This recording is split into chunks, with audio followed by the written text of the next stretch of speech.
রাজধানীর আদ্দিন হাসপাতালে ৬ নবজাতকের মৃত্যুর ঘটনায় পোস্টমর্টেম ছাড়া মামলা হলেও এই সুযোগ কাজে লাগিয়ে আসামিপক্ষ আইনি সুবিধা নিতে পারবে না বলে জানিয়েছেন স্বাস্থ্যমন্ত্রী সর্দার সাখাওয়াত হোসেন।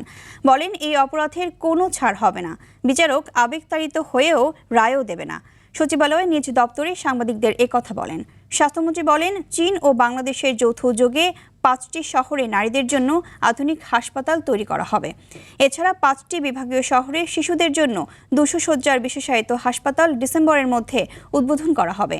৪৯২টি উপজেলায় ৫০ শয্যা হাসপাতালকে ১০১ শয্যার হাসপাতালে রূপান্তরিত করা হবে বলেও জানান মন্ত্রী। এক্ষেত্রে দেখেন, it's a very highly sensitive issue. জাজ থেকে শুরু করে সবাই জানে, যদিও আবেগতাড়িত হয়ে জাজ সাহেবরা রায় দেবেন না, but it is the reality যে ৬টা বেবি সম্পূর্ণ অবহেলার কারণে মারা গিয়েছে।